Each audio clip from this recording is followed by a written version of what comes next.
Thank you for watching the World Community Magazine's Hour of Power Live on Facebook with your hosts Edward McQueen and April Garner.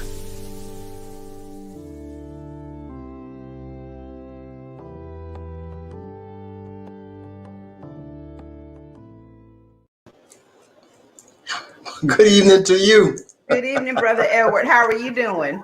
Good, good. You saw the sign that says time to broadcast? It is time. It's time to broadcast. We got some good stuff tonight. Oh, I know. I had a preview of it. I'm gonna sit back this time, okay? I'm gonna catch all this in because we've got some impressive young people that I think our viewing audience really needs to see this evening. I'm impressed, definitely impressed. So, and the topic that we're going to talk about, that's also impressive. It's going to be a reflection of last year, which was so successful. The summer enrichment program spotlighting on Ms. McIver. I was going to say spotlighting because she gives the credit to a lot more people, and you're going to see these people on our program this evening. So, April, I think you had a better. Let me see. A better knowledge of how this is going to be coming about than I do. Okay. Yep. Yes, I think so. well, I'll put it this way. Of course, the summer initiatives tonight, the ones we're talking about tonight, are all about reading and science. And so you're familiar, of course, with the Summer Reading Initiative. We kicked off last summer with the reading of the novel Ghost Boys, and it was a phenomenal initiative. We had a great time with the young people who participated in that particular program for the summer. And so, of course, we're bringing it back this year. And I think the idea is to introduce a new book every single summer and to have a discussion and, so that we can understand the themes and some of the issues that are dealt with in the reading, but also it helps the kids just to sink their teeth into good literature. And so we're going to, talk about that in a moment, but also the science part of what's going on this summer is that there's an incredible drone workshop that's being held. That's what I'm waiting on. Yeah, and it's coordinated by some. And it's coordinated by some wonderful people in the neighborhood, and also someone who has actually decided to take his knowledge and spread it around to young people to help them actually learn how to become professionals in this particular arena. So we're actually going to start the show with that tonight. And then we'll get into the summer reading initiative because we do have some special guests. And I'm telling you, the special guests are not the grown-ups tonight. The special guests are the youngsters who are here to help us talk about our summer reading initiative. And so I'm going to welcome to the screen now Ms. Marlo Frazier. And then also we have, yes, and also we have Mr. Maurice Simpkins. How are you? Mr. Simpkins.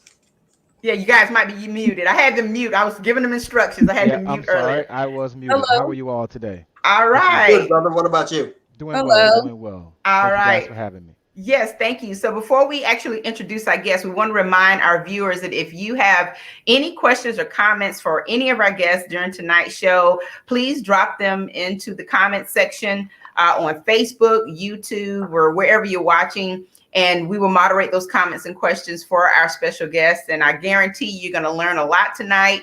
You're going to hear some inspiring stories of why these things are happening. And you're going to want to sign up yourself. I actually want to sign up. But this is for the kids, y'all. It's for the kids.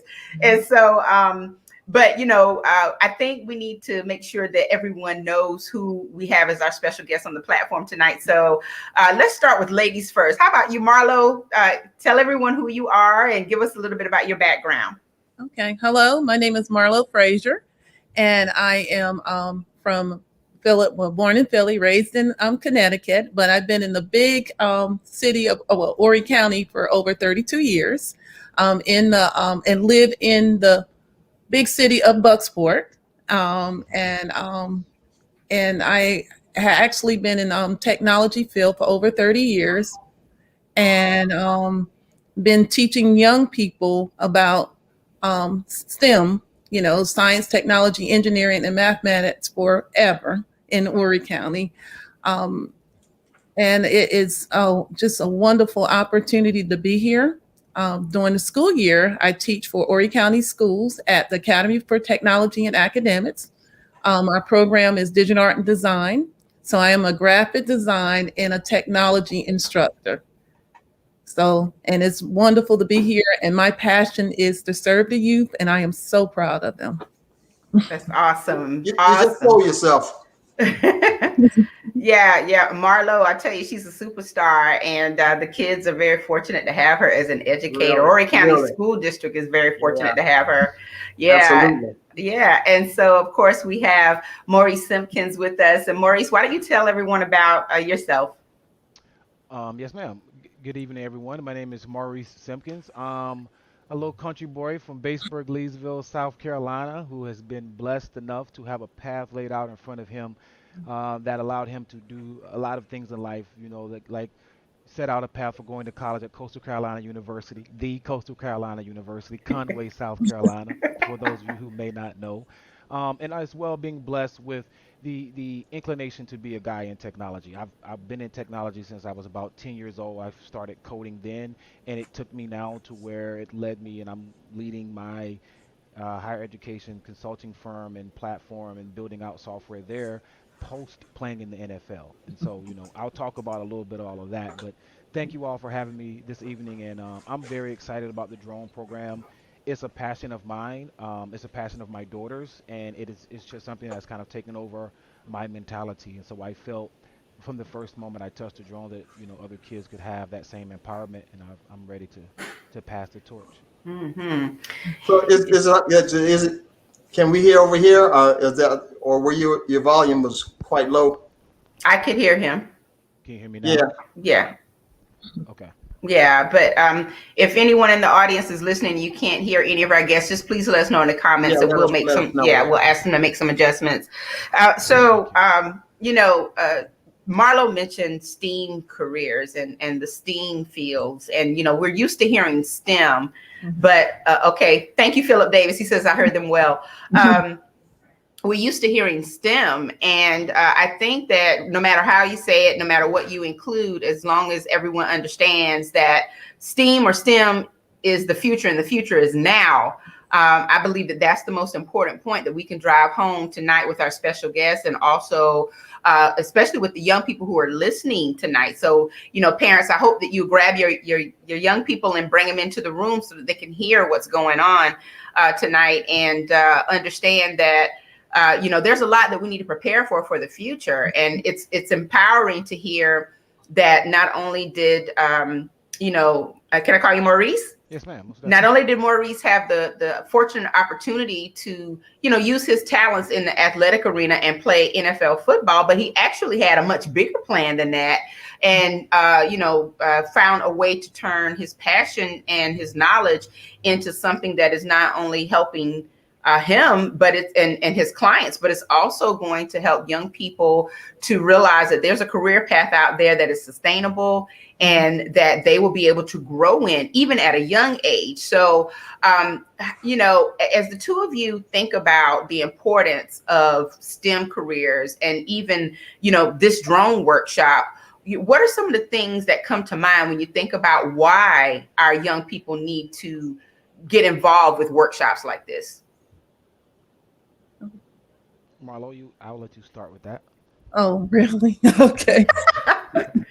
Well, I really want young people to understand when we say STEAM, the arts, technology, all is infused as a creative. And although we went through our COVID little hiatus, if you notice that everybody got really creative with technology, and the drone business itself is a $100 billion industry.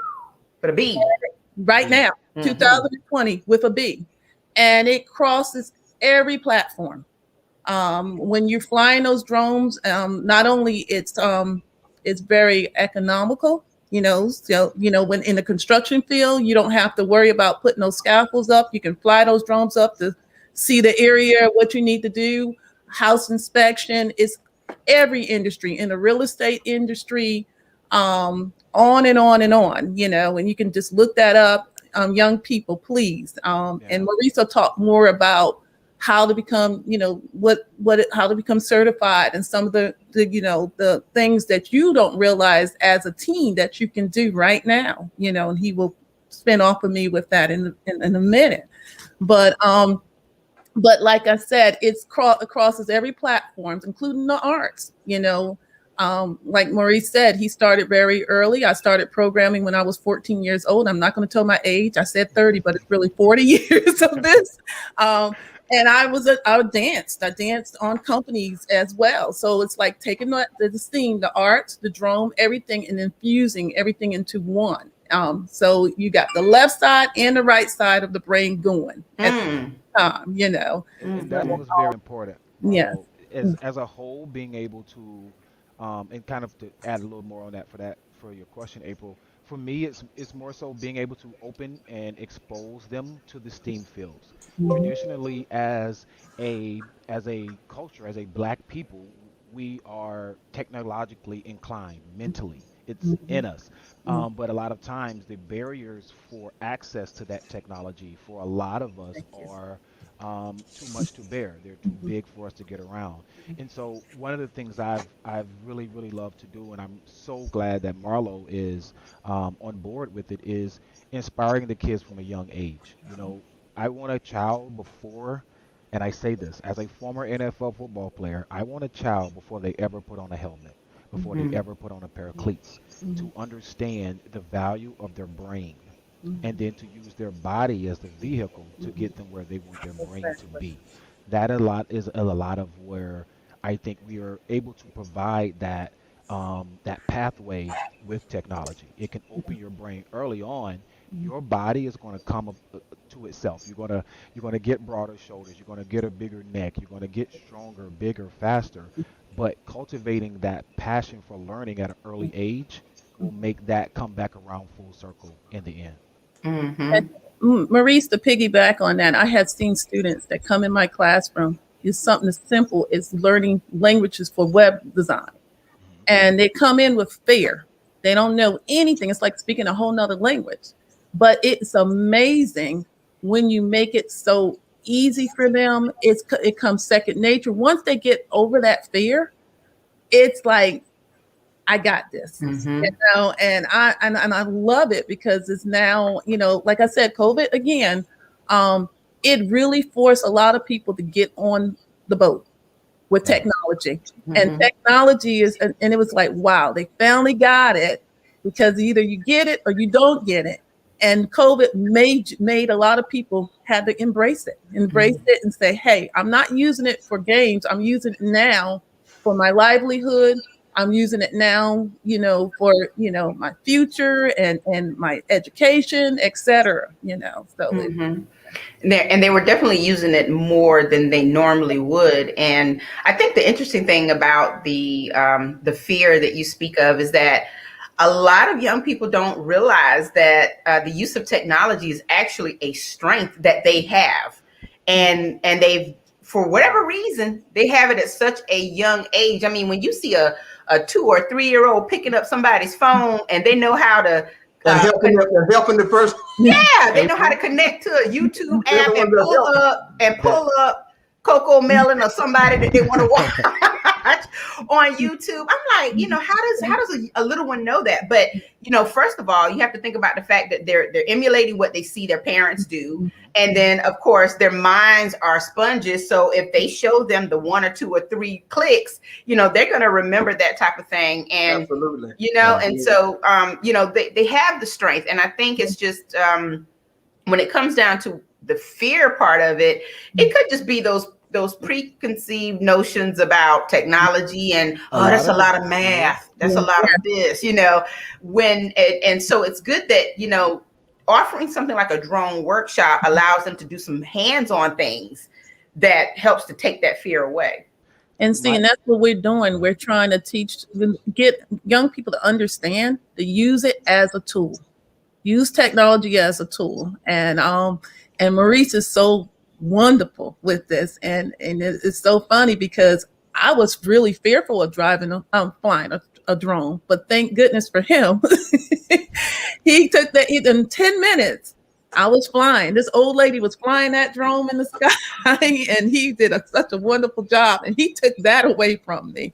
And I said, "Hey, you got to offer this to these young folks Yeah. here," and that's how he got here. And he's going to talk more about, I think that, Yeah. like, again, for me, that fear, April, that doesn't come from the kids. Mhm. That's right. I can take a kid and throw him off a 10-foot balcony and he's going to hold his arms out to think he can fly. That Mhm. fear is learned from the parents, and it's passed down from generation to generation. Exactly. My grandparents' generation didn't grow up with computers. Mhm. My mother's generation was introduced in their later years to computers.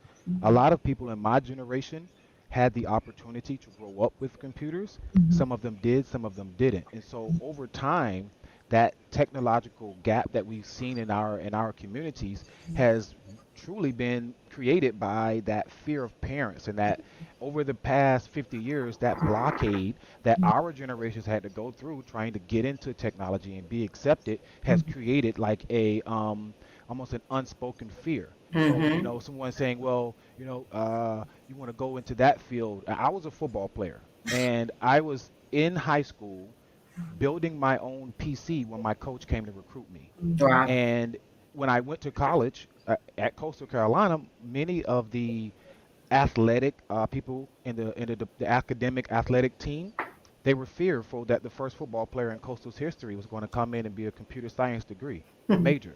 And they were like, "Are you serious? You don't want to do something a little different?"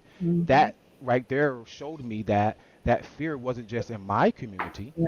it was in other communities. And so if that fear exists in other communities, you've allowed yourself to be channeled into a one area. You're like you're herding cattle. Yeah. Okay, I'm too scared to go here. I'm too scared to go there. I'm just going to herd myself in the corner, and so they don't have to do anything for me. I'm locked there away by myself. What I would like to do with technology before the parents instill that fear within those kids is to open them up to the possibilities. Like you said, these kids have the dexterity to use their fingers. They're Yeah. on tablets, they're on PlayStation, they're on Xbox, and in COVID, they've been in the house all day. This gives Well, them yeah. something to get outside with. We're gonna Quick see way some to get fallout of outside. this COVID, what COVID has prevented us from doing or Yeah. made us do. There's one thing, Brother Maurice, that I wanted to ask you about, and you might get into this later on about. I'm visualizing upon what I've heard now, and I've dealt with drones just a little bit, but Mhm. I'm visualizing that they're going to get a good taste of aviation in general. Okay, once they start maneuvering, and you will probably, as soon as you probably tell them why it's turning left, okay, and why it's turning right, okay, and what forces we're dealing with and all that kind of stuff. Yes, And sir. yeah, I'm excited just to check it out. It's at Wednesday coming, I believe. Yes. But I'm, so far, I think it's impressive. I'll Glad tell this you is happening. guys, I'm going to break it down to as far as the aerodynamics of the blade. This Yeah, is one blade. This is a different blade. They both go on the drone, but they go in different places for different reasons because of the aerodynamics and the physics in making it fly. To me, that's what's interesting to a little kid. Flying the drone is no different than playing a video game. Why the drone flies is what I want kids to ask me. And right. that is when we Absolutely. open that Pandora's box into their Right. brain and they're ready to receive. Why does it do that? How does it do that? When we hear those questions, our hearts fill up with joy. That's a prelude to aviation technology. I mean, I think after Yes. garnishing that, they should go to any technical school or an aviation technical school and do well, And I I'll tell believe. you, part of the reason why I got so heavily into it, I have four daughters, and two of my daughters, like 3 or 4 years back, we took them to a program in Gwinnett County that they could learn to fly, become pilots Right. by the time they were 17. And we took them there, and they put them in a little Cessna plane, and they let one of my girls fly from Gwinnett to Stone Mountain, and the other one flew from Stone Mountain to back. And when they got back, they were ecstatic. I mean, the pilot was like, "Your daughters did Absolutely. really good." They were like, "We were flying. I flew the plane." And just their brain expanded into Absolutely. places I never Absolutely. thought. And then we walked inside, and I found out the cost of becoming a true pilot, like a airline pilot. And I thought to myself, that's not something I could do, and that's not something I know many people in my community could readily provide for their kids. And from there, I had already started dibbling in drones just a little bit, just for myself, having fun. I'm a techie, I'm like, Inspector Mm-hmm. Gadget is like my lifelong dream. So I wanted to have the little tech gadgets here and there. And when I picked up the drone, it was something that I picked up and my daughters immediately took to. And as a dad, if your daughters pick up something in technology where you are, you stay there. And that's what kept me there. And I've had, we've had a really great time. I even have, going to the point of teaching my 4-year-old daughter how to fly a drone. So she will be there tomorrow and throughout the week showing, and I use her as an example of how to simplify the instructions for a kid. A lot of times we ask them to do too much thinking, and so if we can simplify it down for them, especially early on in technology, it makes it much easier. It's like understanding the number line, 6 is greater than 5 is greater than 4. In that same manner, we build that foundation within the areas of drones and understanding how it works, why it works, and then where it works is up to the kid and their imagination. Now, you said your daughter is 4, the one who will be flying the drone. Well, my 4-year-old flies. My 13-year-old actually has a business where she flies the drones called 13 years SkyCorp old. Network. Yes, ma'am. She flies the drones. We've been all over the country this past year. She does sporting events, so she flies and covers youth sporting events. So if you go on YouTube and look up SkyCorp Network, all of that drone footage is being done by, at that time, a 12-year-old daughter. Wow. And she has truly mastered, like, she has a move that she does with the drone that we have called the Alex because no one else in our company can do it but her. And so my 4-year-old wants to be like her bigger sister. She's like, Dad, can I use a drone? Dad, can I use a drone? And I was fearful. Okay, again, a parent. I was fearful at first until the first time I put the controller in her hand and before she moved anything, she says, well, how do I do this? How do I do that? And I was like, wait a minute, you already got it. You understand that there's instruction comes before action. And Mm-hmm. Absolutely. that starts to prepare her for understanding not only the drone and technology world, but the world as a whole. That's Mm-hmm. my goal. Mm-hmm. We had a interesting pre-show conversation the other night, and one of the things that, or one of the points that really resonated with both of us is the fact that this type of activity, and I think you said it best, it gives them a glimpse of the world from the top down, and where they can see things from a sky view, and most kids don't have that opportunity, and so it opens them up to a number of different things that they probably could never imagine. So talk a little bit more about that piece of inspiration, Maurice. Yeah, so for me, again, I'm from Batesburg, Leesville, South Carolina, and I have a saying that I've lived by for a long time. A child can't be what a child can't see. And so if I don't see that inspiration, if I don't know that inspiration is there, it's hard for me to get to that inspiration, be inspired that I can do some of the things um, in that area.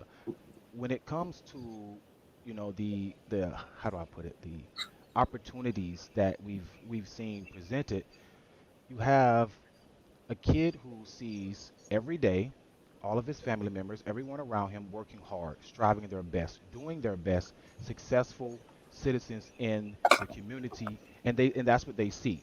But they don't see themselves anywhere outside of that. They don't see how they can leave Horry County and become a businessman in Chicago. They don't see how they can leave Bucksport and become a lawyer in Columbia. So for me, the ability to see from the drone is a dual meaning. Not only is it giving them that different view of life, because I mean, we're humans, we walk, we don't fly, so we're able to see the world from a bird's eye view. That's Mm-hmm. changing a kid's view. A child who has never seen the world from the top down, that's going to immediately change their view and say, wait a minute, there is something else. There's another view of this world that I have not seen yet. Mm-hmm. I can only see from down up. I can now see from top down. I want that mentality to be sitting in a kid, and he's sitting there saying, well, I thought that I could only be a football player, but I think I'm going to be a Supreme Court justice now. Right. Like that is what I'm talking about when I say opening that view for them, changing what they see as possible. I'd never thought that I would be able to look at a phone and feel like I was flying. That was something I thought was impossible. I Mm. want these kids to see what we have traditionally thought was impossible as possible so that they can begin to reach their own impossibles. That's what Mm-hmm. I would love for us to be able to inspire. And by doing that with the drones, again, changing that angle with which they view the world is holistically what I want to do. Change the angle with which they view the world, not just Mm-hmm. from the ground up or the top down, but a holistic view. And we'll show Mm-hmm. them that. And I use the drones to do some mental stimulation as well as understanding things. You can put a drone in the air, and I can take that drone and get a 360-degree view. That's you put yourself there, and that's life. You got to get up high enough to see everything. You got to know how high to be to see what you want to see. You want to know where the boundaries are, where the limits are. So I've used the drone to teach, a troubled third grader who was getting in trouble and things like that but he loved to fly. I showed him the operation of the drone, how it could relate to him as a person, and I think it truly revolutionized the way he sees life now. Mm-hmm. Mm-hmm. So, Marlo, you are drone certified. I learned that about you. Well, we are actual pilots, right, Maurice? Isn't that amazing? See, Marlo likes to say that. Guys, Marlo is my inspiration for being here, okay? I was doing this. This is something I did. I would have done it regardless. I loved flying drones. The first day she called me, and I have had history, if those of you may not know, I'm a member of Omega Psi Phi Fraternity Incorporated, and so is her husband, and so we're So we we're fed brothers them. for life. Fed, them And fed so those college students, those football yes. players. And so Marlo reached out, and April, I know when you and I talked, you said you heard my passion. Mhm. But when Marlo called me and I heard the passion of someone who was in a community that I had been in so deeply, I spent many days in Bucksport, many days in the Georgetown area, all around Horry County. When I heard that passion, and I felt that for the very first time in a long time, it was met with my passion of someone outside of my original area. I was like, okay, let's go. And she said, well, Maurice, we're going to be teaching kids, and I want to feel comfortable. And I was like, you're already a pilot. You already know what to do. I'm going to help you become more comfortable with what you're doing. Learning it, that won't be the problem. What I wanted to do with Marlo was kind of try to remove a little bit of the fear from, oh, I don't want to break nothing. I don't want to mess up anything. She's a technology person. Technology people, they want everything to work perfect. If the code doesn't work, it's wrong. And so she didn't want to mess up with anything, and she went about it in a very methodical way. Mm-hmm. Um, I give all the glory to her. I'm not joking because she will tell people she's a pilot because of me. I don't believe that. She's a pilot because of herself. I think I just helped her see that it was possible within her realm and not something that would be too difficult for us as a people to achieve. Mm-hmm. And go ahead, Marlo. And what I wanted to say is that we were privy as 8 teachers in Horry County that the county had allowed us and to get us certified to get our FAA pilot license. And I was one of color. Mm-hmm. Mm-hmm. Only. Mm-hmm. And I said, Maurice, I said, I need to learn how to fly this drone and not be embarrassed. So in 10 minutes, again, he showed me. But at the end of the day, ATA in our majors are allowing students to get drone certified. We actually had 7 students at ATA that has their FAA pilot license, drone license this Wow. Wow. past spring. So that is a wonderful opportunity. And the beauty of it, the Horry County School District paid the $160 fee for them to get their pilot license for the test. And so we have 7 certified young people in Horry County as well. Put Wow. that age on it. Put that age on it. When you say young people, how old are these young people? 16, 17, 18. And you to become drone certified, and this is a federal certification, and it's very deep, with the process. But at the end of the day, you 16 years old as a pilot.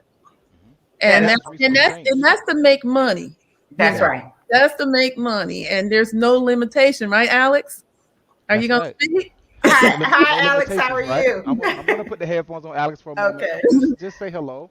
Right here we're working we're talking with the live stream with the folks who have put together the event for this weekend for this week, and I've talked to them about you and told them about what you got going on and everything. And so I'm gonna pass you the headphones and let you talk for a moment about Skycorp. All right? All right. Here you All go. right, awesome. So, Marlo, you've given us a great segue by mentioning the money because when I talked to Maurice the other day and he was telling me about his daughter, and I said, at 13 she owns her own business. Hi, Alex, how are you? I'm good. How are you? All right, and so we want to know firsthand, straight from the business owner's mouth, what it's like to have your own business that's rooted in this drone technology. What is it like? Um, Having my business, like my own business, this young is very stressful at some times, Yeah, but it's yeah. very fun. Like sometimes I don't know what I'm doing because it's new to me, but I enjoy what I do with my job, and I like seeing the kids that I work with and all the people that I've met in this wonderful journey, seeing them like happy and supporting me in what I'm doing. And it just brings joy to me to know that people are supporting me in my journey. So, So, Ms. Marlowe talked about the fear that some young people have. Do you think you ever had that fear, or was it just more about your interest kind of taking over?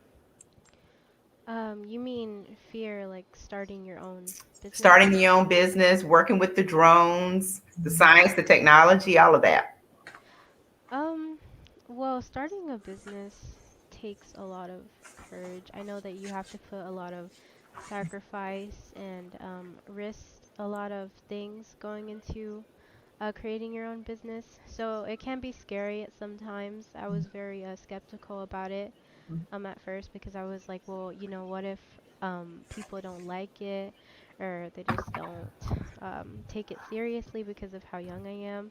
But I think so far it's going really well. And if you just put your heart and mind to it and don't give up on what you really want to do, then I think you could achieve great things. Absolutely.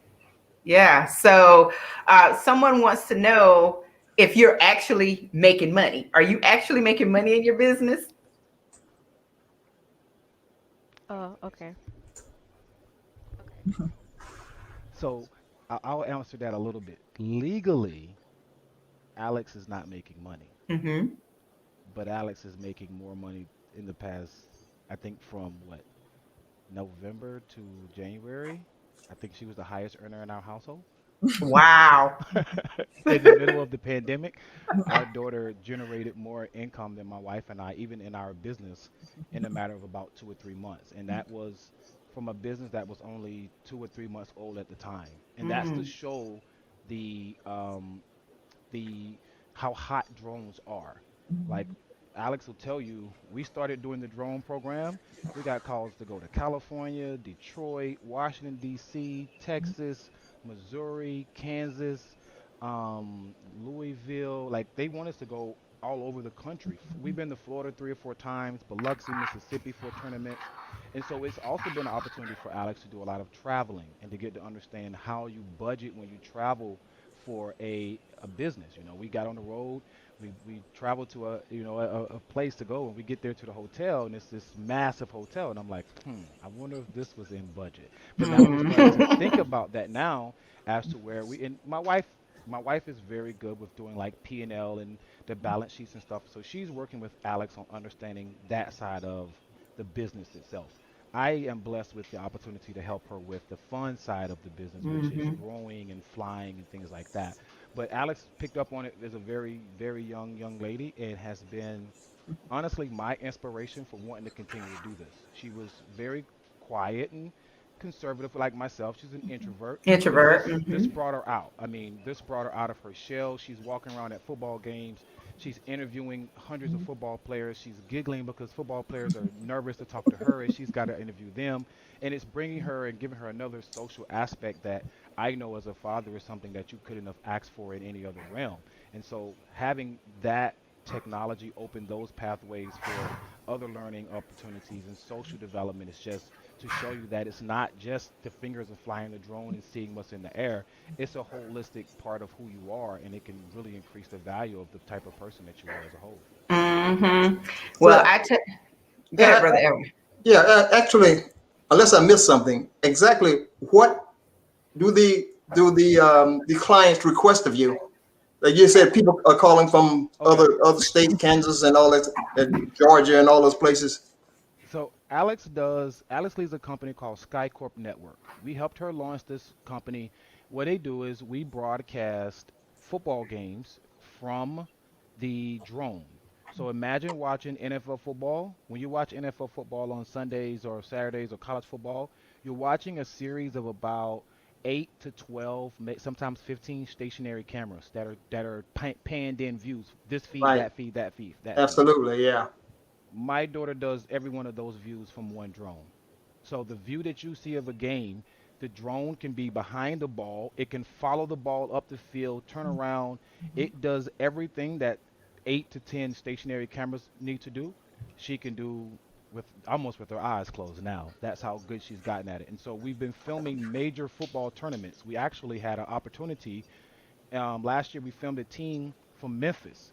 They had a young man on the team in 8th grade that from that video has been offered by the University of Tennessee, the University of Michigan, and other big name institutions because they were able to see his youth football on our YouTube feed. And now a lot of teams are requesting us to travel with them when they go to big tournaments so that they can get the best footage available because as we know, the eye in the sky don't lie. Right, right. This is absolutely incredible. It's So, oh, Marlo's getting ready to say something. Okay, go ahead. well, like I said, we're not just on these workshops just in Bucksport. It's actually in Georgetown, and Bucksport is just our hub. Bucksport, we have actually 3 drone workshops in Bucksport, and we have 3 in Georgetown at Carvers Bay High School, right, Maurice? Yes, So ma'am. we're spreading the love, and Alex is one of the instructors, and they're gonna have a ball because when peers can teach peers and Yes. inspire each other. I know we gonna. So I'm That's what really it looking is. forward. So we get started tomorrow. Actually, we get started Yeah. tomorrow. Right. Well, and that's what's happening right now. I mean, Alex is talking about her adventures and her business and all of that. And I'm telling you, in the private chat, Skylar, Quincy, Jacob, and Mariah are like, "Wow, this is amazing. That's great." They're just in awe of what you're doing, and I think it's spectacular. And I know all of us think it's just absolutely wonderful at such a young age. You've learned how to peel off the layers. For an introvert, you're going to go far. You really are going to go far. So, Alex, I want her to have one of the final words for this particular segment, and then you all can talk a little bit more about the offerings for the drone workshops and whether or not they're already filled and all that good stuff. But Alex, what advice would you give young people who've heard you tonight or who may be passing on this information? What advice would you give them if they're interested in getting involved in something like this or doing something like this just as you have? Um, some advice that I would probably give people if they're like young or just um, people who want to start their own business or just something like this, I would just say don't be scared or hesitate to um, follow your passion or do what you really desire. Just go after it because if you hesitate or the more you wait, nothing is going to happen. You're not going to make anything happen. You're just going to have this great idea in your head and it's just going to go away because you're just letting it sit there. You have to go after it and reach your goals and you can make something happen. Well, that's incredible advice. That's for the young and the old. That is absolutely amazing. So, thank you so much, Alex, for joining us tonight. And Maurice and Marlo, if you guys will tell us again, when are the drone workshops happening? Have the registrations ended? What's going on for the next couple of days? Well, we have one that have a couple spots left, which is on Thursday from 1 to 3. That is an open public event, and it's $25 per person and paid on site. So April, you have the flyer. I think I have the one for, Okay. let me see which one I have. I think that's the one that starts tomorrow, maybe. Okay. Well, I will send that to you, Okay. and you can post it. We have Mhm. slots left, and then we'll close it up because it's no more than 25, right, Maurice? Yes, ma'am. Yes. No Well, more we than. as the media, we're going to be there to cover it Wednesday. Thank you Yes. The very much. Wednesday. Thank you. Okay. Thank you. And we'll make sure to also push out your, the Well Community Magazine and some of the things that you guys are doing through our channels as well. We have a little bit of a following. Alice has garnered she just broke her 1,000 followers on YouTube this past week, and so we'll definitely be able to push that out and get a few more people on the channel and being able to tune in as well. Yeah, we need to make sure that everyone tuning in tonight goes to her YouTube channel and subscribes to help Yes. her push those numbers. So Yes. this is the flyer for the drone workshop. And so this, which one is this one? That's the one that's already full. Okay. All right. Yeah, you have to send me the other one then. So so the one that isn't full, where you still have a few slots, that's happening where? That's happening at the James R. Frazier Community Center in Bucksport Mhm. on Thursday from 1 to 3. And Okay. and that's $25 paid on site. So we're gonna go ahead and post that. We have a few slots left for that one. Mhm. There's a QRC code that you can register for. Okay. If you do me a favor, Marlo, go to the Facebook feeds and put that information in the comments section, because there's a lot of comments that are coming in, and folks will want to share that information. Here's a question that's probably for the both of you. It's coming from Kevin Mishu, who of course is from the Bucksport community. He said he recently invested in one of the employees to become trained, drone trained. And he wants to use him to get some before and after pictures of the work and the roof measurements, training a super sheet for the introduction. But what would be the cost for interested students to pursue a license after your introduction course, and where would they go? A couple of different questions in there. Okay. Yes, the training is super cheap, Kevin, because I love to do this. This isn't like this this isn't like a money making endeavor. This is like my passion overflowing, literally, like my passion overflowing. So we're just trying to make sure that the kids have the opportunity, or whoever has the opportunity to be able to learn. That's what I want. I want drones in as many people's hands as possible, because it creates a sense of independent and makes you be able to be more efficient within yourself. For kids, or for anyone who will be interested in actually going through and getting a license. Now, I'll say this in one of two ways. I am a person who can read something one time and never forget it. Most people aren't like that. And so what I would suggest is getting one of the FAA training or practice manuals, which I'm sure Marlo probably has one or has access to one that she could probably share some information on. Those manuals are really good. There are some classes locally that are taught. I personally do not teach the aeronautical side of the drones. I more so deal with the hands-on technology side of it. So when it comes to the aeronautical and the aviation laws, I am going to have to depend on someone who has that side of the certification. And so that's where I would recommend you to go. There are a few places around this area. I know there's a program out of Charleston. Some of them aren't too expensive. I'm self-taught. I picked up the book, and in 3 weeks I was ready to rock and roll. Um, what I would suggest as far as where they go, you could pretty much do online research. You could do some YouTube videos even. And but to get the test, you have to take the test. You have to go to like an official FAA testing center, and it's kind of like going to take an SAT or something like that. You walk in, they'll set you up, whatever, and you'll be pretty much good to go. And if you pass, they will issue you an official FAA pilot license, and you will be considered a pilot by U.S. standards. Even though it's a pilot for unmanned aircraft, it's still you are a pilot.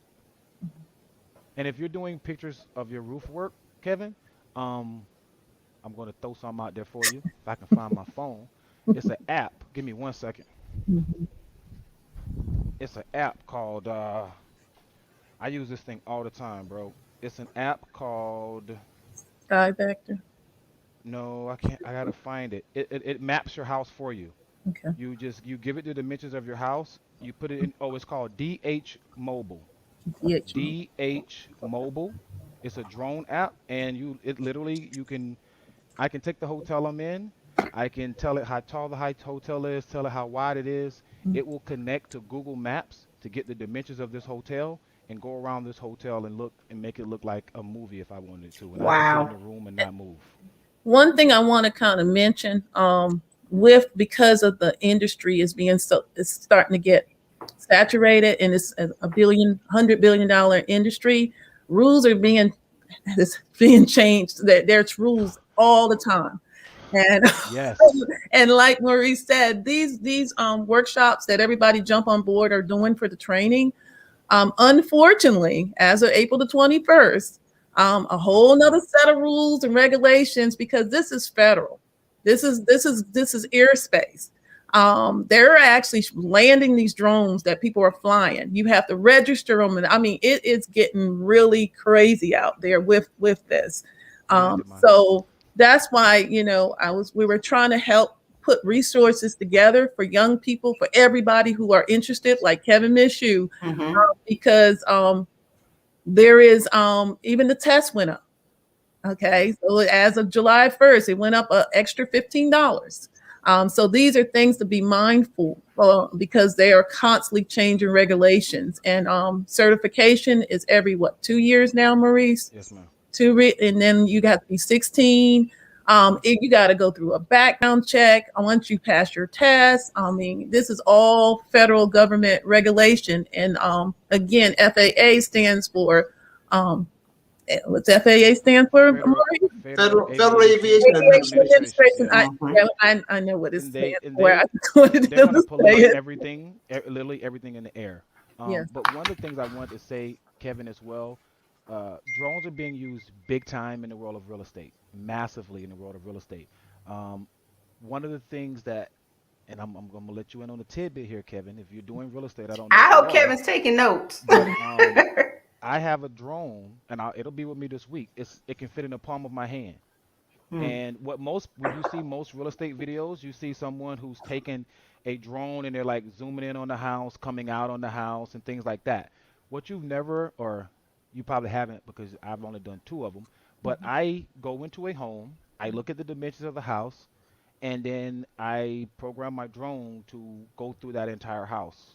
So it can come in the front door, go into the living room, go into the kitchen, come back around, go upstairs, downstairs, go out in the backyard, come back in. Most real estate videos are only external view, and you have to actually physically walk through the house to get that video. I have went to a location, set the drone up, let the drone be flying through the man's house while we're standing in the front yard talking, and he was flabbergasted. So you could do so many things to make your world of work more efficient and your employees' work more efficient just by being able to better utilize the drone itself. And within our area, my husband and my son are real estate agents, and they're and it's really cool to be that, and also being able to do your own work because they are looking for so many people, and they're charging a lot of money just to do an aerial view. Nevertheless, when Maurice is offering inside to fly through it, they're paying big bucks just for someone to do that for them. Because just think about it, you are there may a house, especially in Myrtle Beach area. If you Google drone real estate on the internet, you will be amazed in Myrtle Beach what is already here in our area, and they're looking for people that have license because you have to have a license in order to fly these drones and commercially make money. You know.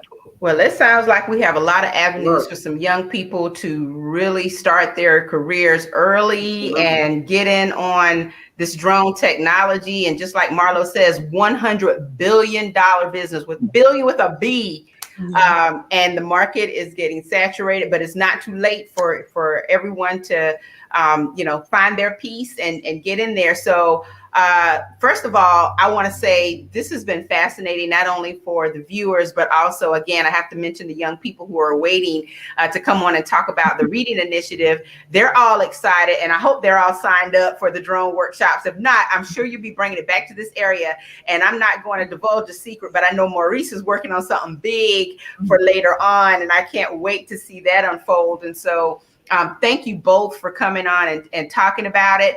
I want to invite Maurice and your daughters to kind of stick around and listen to the second half of the show as we talk about the book that the kids are reading for the Summer Reading Initiative, and it's Stella by Starlight.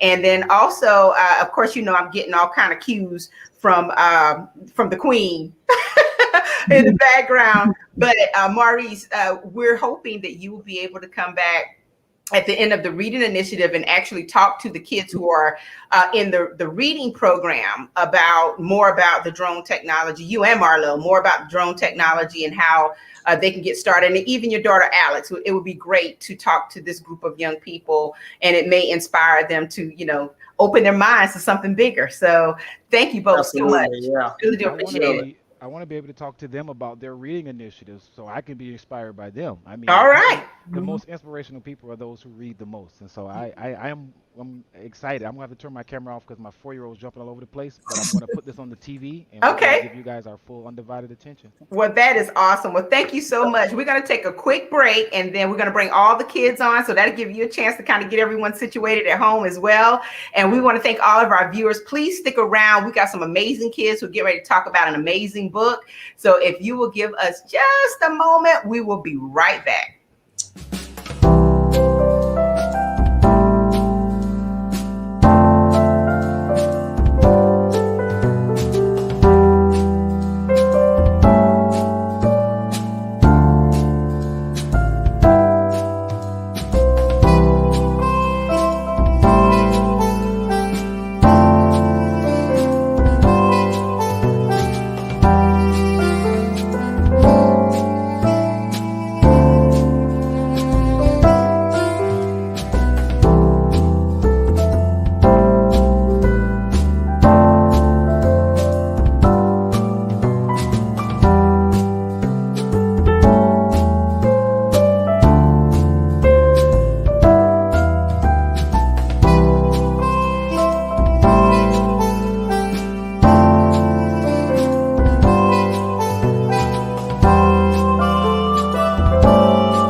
All right, and we are back. We're back. Yeah. Yes.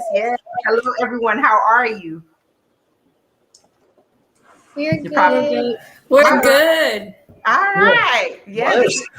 Man, they're ready. They're ready too. Well, look They are ready. They are ready. And I want to ask before we get into the reading initiative, what did you all think about the drone presentation, about the workshops, and what? It was really cool. I'm glad to see somebody my age or in my age group that's doing something like beyond staying in the house the whole time. Mm-hmm. It's very inspiring. It was super inspiring, wasn't it? Yes. And first of all, we want to thank you all for being here with us tonight. And I know that you all, we're missing one person, and he may have had to step away from his camera for a second. His camera isn't on. So Ms. McIver, if you can nudge, oh, there he is, Carlin. Hey, how are you, Carlin? Are you good? Can you hear us? Yep. All right, awesome. So first of all, we want to welcome all of you tonight, and thank you so much for joining us, and thank you so much for being a part of the Summer Reading Initiative. I'm excited for you. All of you participated in the Reading Initiative last summer when we read, what was the book from last summer? Ghost Boys. Yeah, yes, right. We read Ghost Boys last summer. And of course, along with the reading, you all had some activities and culminating projects that you had to complete. And it was just an amazing time over the summer, wasn't it? Great discussions, lots of things going on that were so appropriate for the actual book that we were reading. And so tonight, we're going to talk a little bit about the book that we're all reading. Does everyone have their copy of the book with them? Do you have your copies yet? I have mine. Yes, I have mine. And if you don't, there it is. All right, Stella by Starlight. Very good, very good. And so, joining us tonight, I'm gonna let you all introduce yourselves, but of course, this reading initiative is coordinated each summer by none other than Marjorie McIver, and the curriculum specialist for this particular reading initiative is her daughter Hannah. And Hannah couldn't join us tonight, but I'm telling you, she is just full of such great literature, and it's great to be introduced to new books. And you know, sometimes these books aren't necessarily new, as in they were written like yesterday or whatever. They're out there, and we're revisiting them or whatever. But it's good that the young people are getting a chance to read some really good stuff. And so, Miss McIver, we're going to start with first of all, letting the kids introduce themselves real quick. Just give us your name and your age. And then from there, we'll kind of talk a little bit about the initiative for the summer, and then we'll get into the discussion. So let's start with Mariah. Hi, I'm Mariah Floyd. I'm 13 years old. I'm going to the 9th grade. And yeah. All right, awesome. All right, the Platts in the middle. I'm Skylar Platt, and I'm 12. I'm Jacob Platt, and I'm 11 years old. And I'm Quincy Platt, and I'm 12 years old. All right, awesome. And then we have Carlin on the end. Hi, I'm Carlin Gaston Jenkins, and I'm 10 years old. Awesome. Well, welcome. Thank you so much for being here with us tonight. And then, of course, Miss Marjorie McIver. How are you tonight? Oh, just wonderful. Listen, I'm really tired after that travel that I just went on. Mr. Simpson has taken me all over the world in that short minute, so I've got jet lag right now. It was just wonderful, a wonderful sharing and presentation. Mm-hmm. Absolutely. So tell us a little bit about this summer's reading initiative. Why was this book chosen, Stella by Starlight? I'm telling you, that daughter of mine, Hannah, has put me through so many different books that I guess address so many different themes. But this one in particular was an easy read, and it was very appropriate for just about any of the age groups that, know how to read. And there were many themes that ran throughout this book. We talk about courage, we talk about compassion, resilience, friendship, fear, injustice, racism, bullying, segregation, civil rights. And this book deals with topics that give us a strong sense of family and a strong sense of community.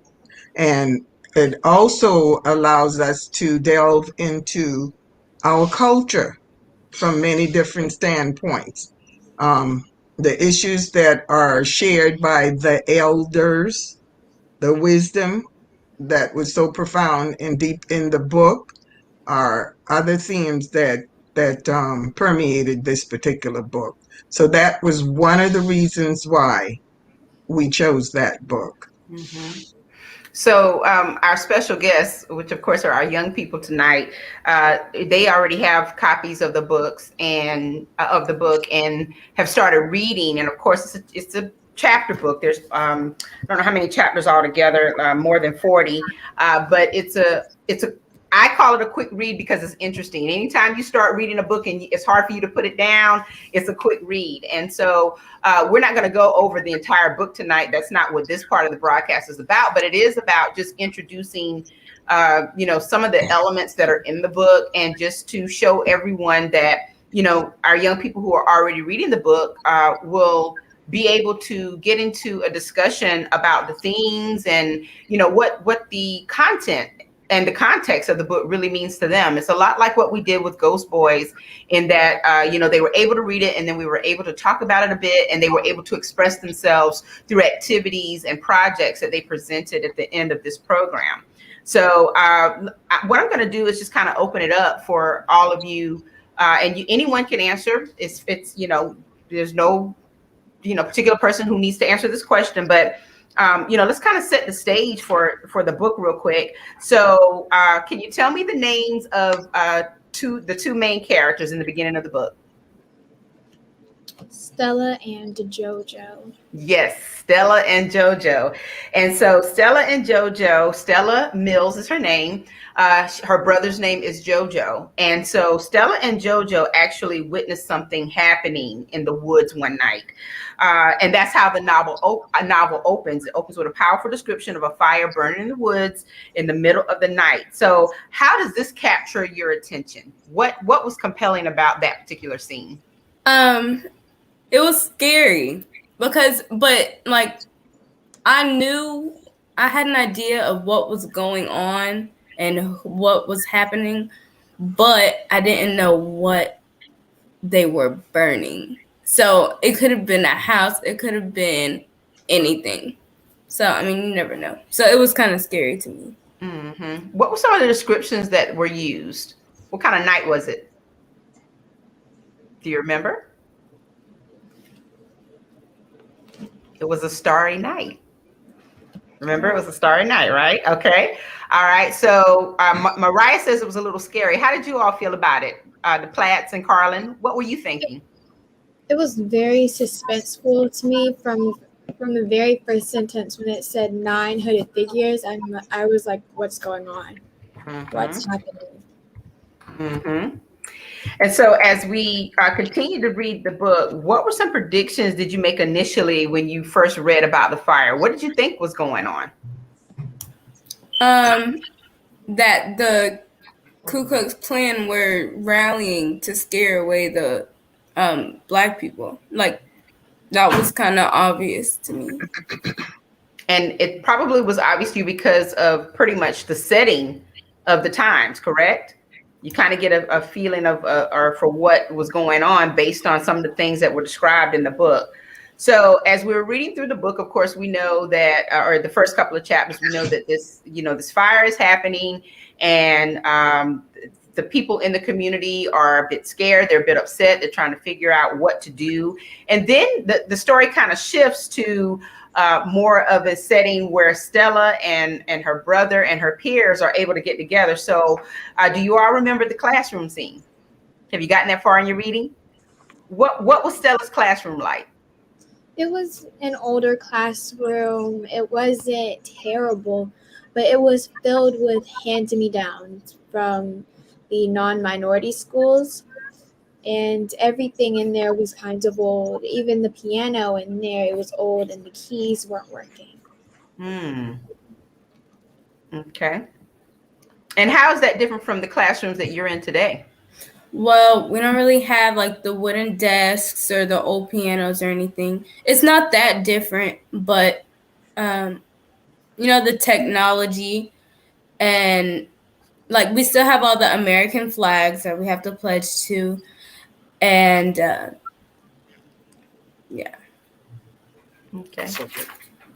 That's pretty interesting. Yeah. Now, as you were reading the description of what the classroom looked like, can you tell what type of, I guess, economic background Stella's community probably was positioned in, or what kind of background they had?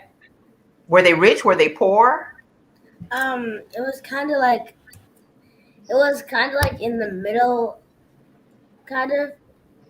It seemed like they were like good at that. It was like very like stable, kind of. Okay. Would you all agree? Yeah. Yes, I agree with him. They Right. definitely weren't rich, but they weren't poor. Gotcha. Okay.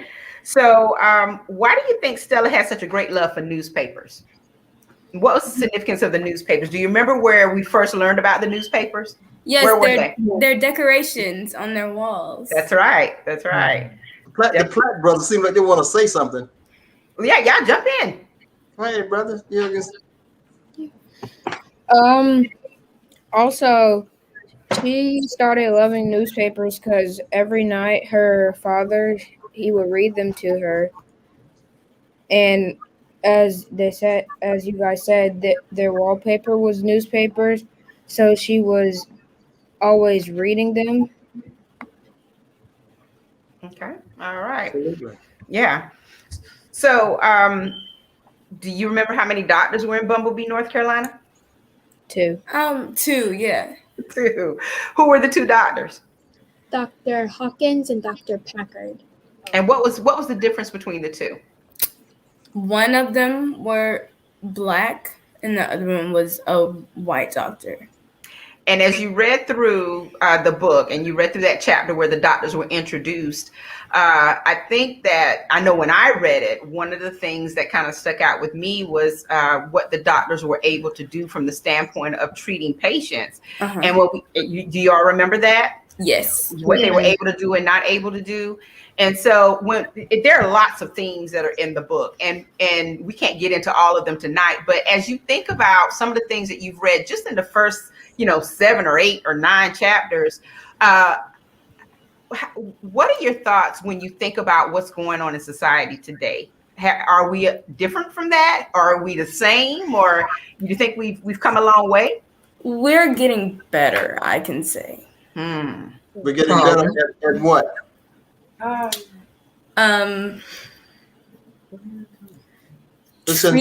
Treating each other equally, I guess. Colin had his hand up. Go ahead, Carlin. Like the economy has gotten it's kind of evolved, basically.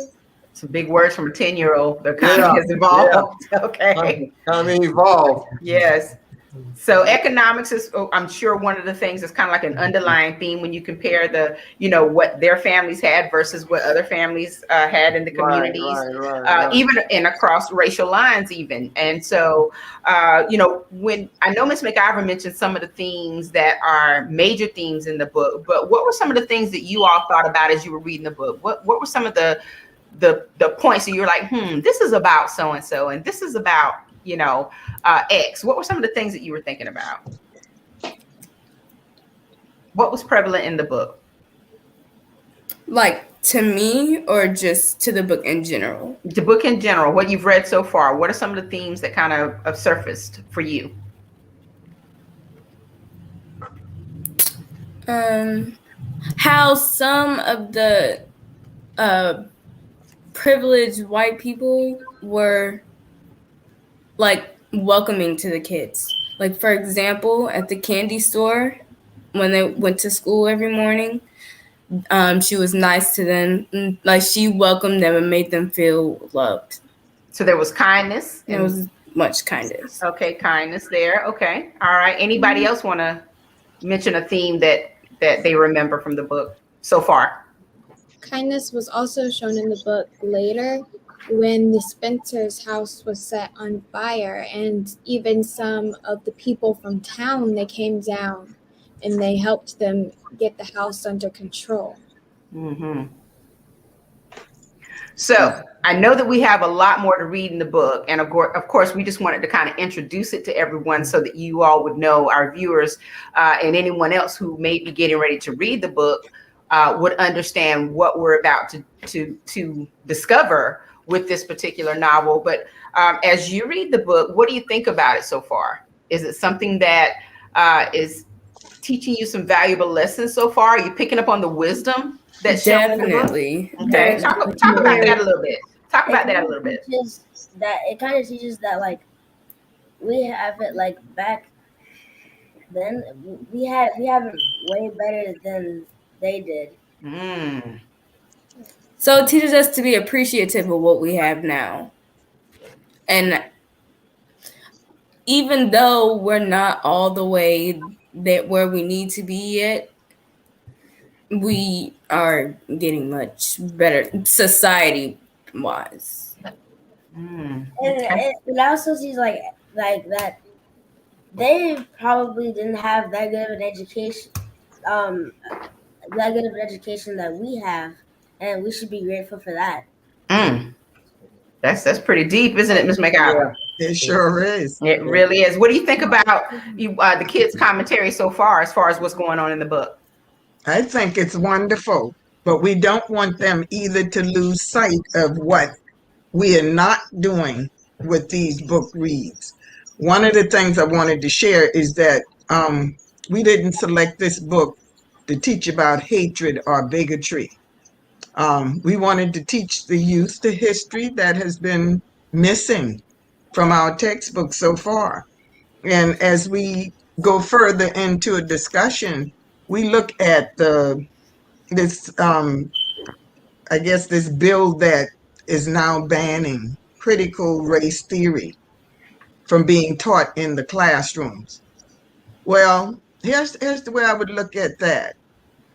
I think every book that's out there could be used as a lesson to teach young people things that they should or should not be involved in. These themes that are running throughout the book would help us to look at ourselves. It would help us to look at the richness of our culture. It would teach the young people that there are others who have opinions that are different from us, but how do we respond to them? It also teaches them how to stand up for things that they believe in, but to also use those appropriate ways to address issues when there are differences. Mm-hmm. And, I don't think everybody can teach even as simple as this book with the themes that are running throughout out the book. I don't think every teacher can teach this book. Every teacher could not teach Ghost Boys. Mm-hmm. Every teacher should not have been allowed to teach fences. And I'm just throwing out a few of them because it takes a person who is sensitized to, issues, sensitized to feelings, sensitized to opinions that are different from theirs.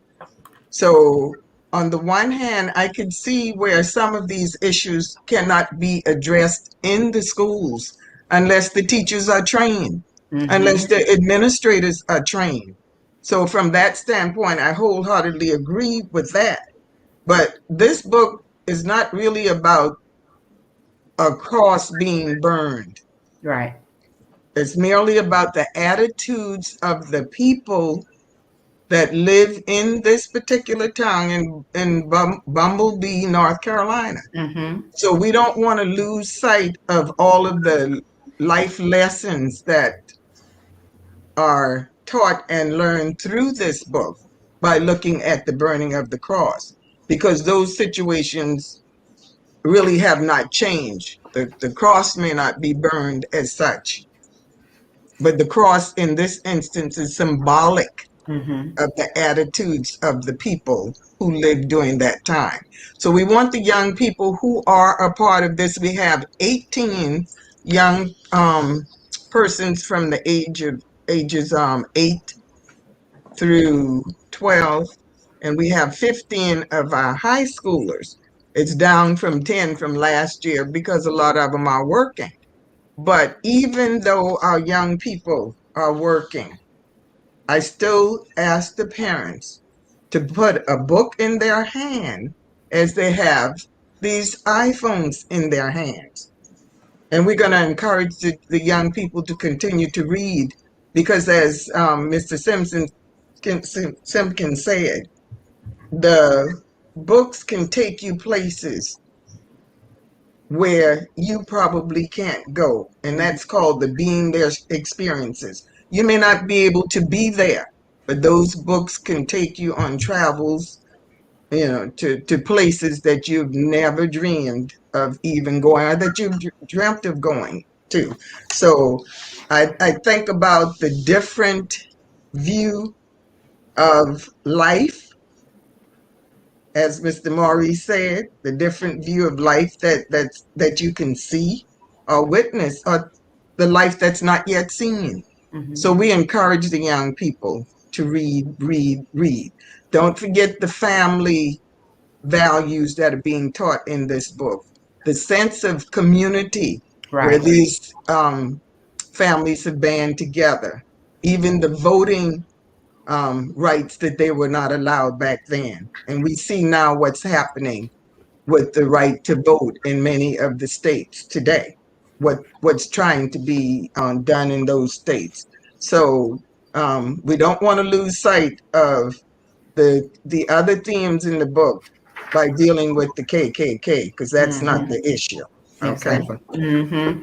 And I think you're absolutely right, Ms. McIver. And one point that we want our viewers to understand, especially those whose children are going to be a part of this reading initiative, is that the author of this book, Sharon Draper, she actually composed this book based on the stories of her grandparents. And so you've got, as she puts it, the Estelle's tale and also Vic's tale combined. So imagine how many stories we've listened to over the years about what our parents and our grandparents went through during times like these. And I maybe I missed it, but now it says that her grandmother lived from 1905 to 1983. Okay. A very blessed life to live that long, number one. But just think about the fact that a lot happened between 1905 and 1983, and yet there's still so much that's going on now in 2021 that we still have to contend with. And this book, so far, I'm just a few chapters in, but I already see that, as Ms. McIver said, it takes a certain kind of, a certain level of faith, a certain attitude, a certain amount of insight to be able to still live and thrive and prosper when you have all of that going on in the background. And this book shows you how this particular family and this particular community does just that, even though at times they feared for their lives. And so it's a great book. And I can't wait I'm gonna read some more tonight until I'm done with. I'll be done with this probably tomorrow or day. I'm reading on my lunch break and everything. But we just wanted to make sure that everyone was aware of what the Summer Reading Initiative is for this particular year. And yes, there's some themes that are kind of flowing from Ghost Boys, but I think that it's necessary for us to introduce this type of literature to everyone, because they don't always, especially young people, they don't always get the chance to read great literature like this. So we've kind of started a summer reading club, I guess. Isn't that right, Ms. McIver? Exactly. And guess what? It is no respecter of color. I mean, anyone can join this particular reading initiative, any young person, and all the information that is put out there. We typically will let everyone know if the book is, what age range is appropriate for, the activities that are outlined, and the culminating projects, what's expected of the kids. And do you want to talk about what they can expect at the end? Just a little hint. Well, there's always hope. And there's a couple of instances in the novel where we find that ministers, we talked about the doctors, but we had ministers that were introduced, and those ministers played a key role in that community. So because of the hope that's present, ever present in this book, even through the crises that went on, through the pain and suffering, there was always hope. So I think the hope, again, is for a better day. Absolutely. And we see the lives of the people changing as the story unfolds. Absolutely. Absolutely. Well, Ms. McIver, Carlin, Skylar, Jacob, and Quincy, and Mariah, thank you so much for joining us tonight. We really do appreciate it. And especially, you young folks are willing to come on and talk about what you've already read. It shows your enthusiasm for the book. And I know you can't wait to get into your activities and your projects. So, we're going to have some fun this summer and finish out this book in just a couple of weeks, right, Ms. Mack? Exactly. Yeah. We'll go through until August 3rd. And hopefully during that time, we'll do the culminating projects. As we close out, April, can you share the video and the artwork from last year to show them the type of presentation some of these folks gave that was so inspiring, that causes us to continue with what we do? Absolutely. And also how to register.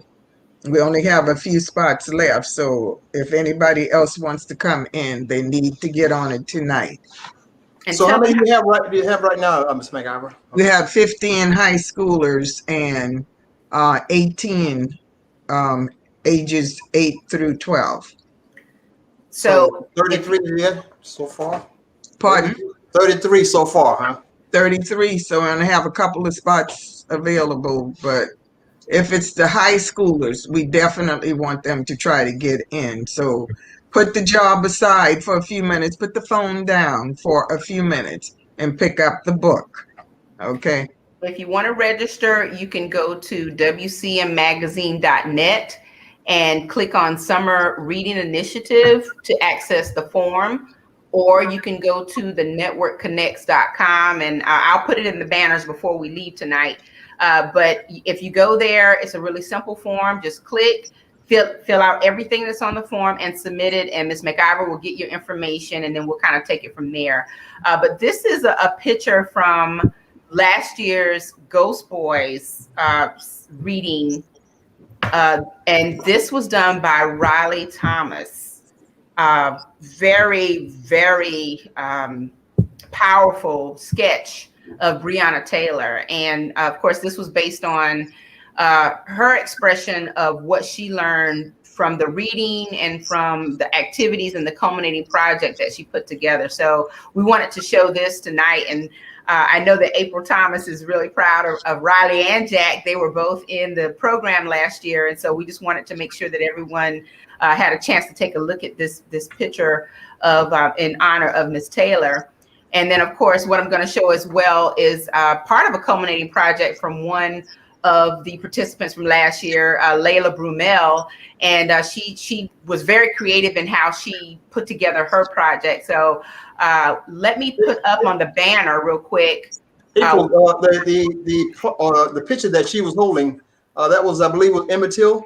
That is correct. Okay. Mm-hmm. I'm going to put in the banner real quick where you can go if you want to register your young person to be a part of this. So you can go to wcmagazine.net, and you can also go to the networkconnects.com. And you don't have to be in Horry County in order to participate in this. No, we've got Philadelphia, we've got Charleston, we've got Columbia. We've got young people from all over. Yes. So, and you can sign up, and this is a free program, by the way. Just want to let you know it's a free program.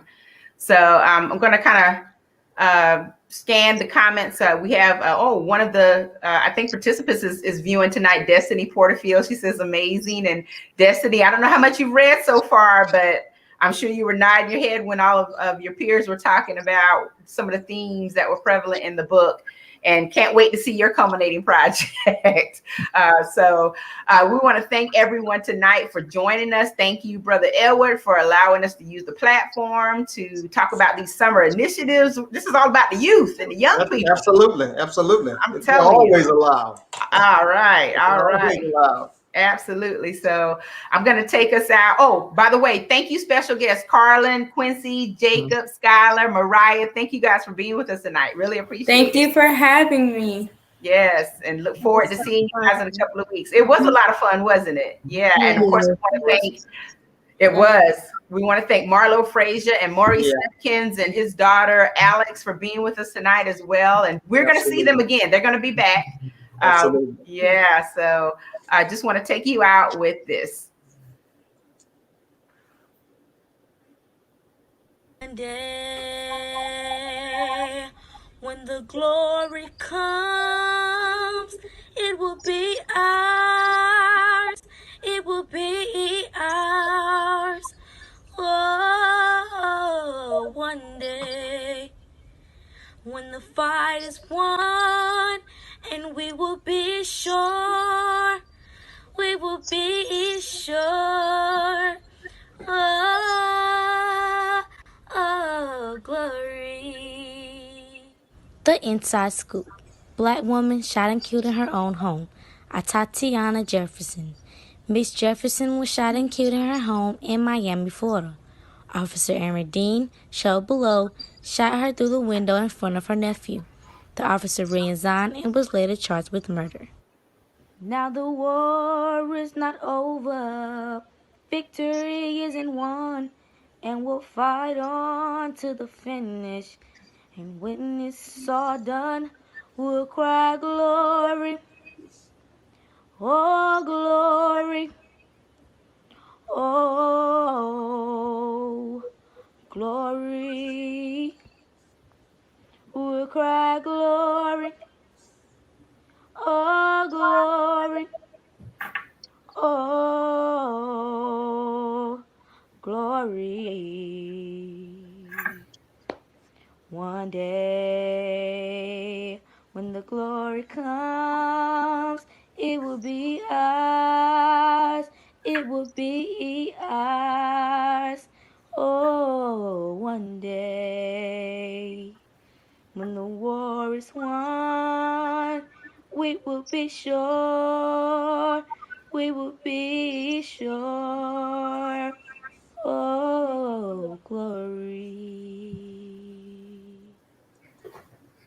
Thank you for watching, everyone, and good night. And thank you to all who are participating in this summer reading initiative. We'll be back later on, I'm sure, with more information about the summer reading initiative. And of course, last year when we were done, we actually were able to show the culminating project. So stay tuned for that. And Ms. Mack, do you have any final words before we close out? Read, read, read. Read. That is it. That is all. That is the thing. Doesn't get more emphatic than that. Exactly. All right. Thank you, everyone. We appreciate Thank it. you. Thank you. Wonderful, wonderful night. Great, fantastic. Very impressive. Thank you for watching the World Community Magazine's Hour of Power Live on Facebook with your host Edward McQueen and April Garner.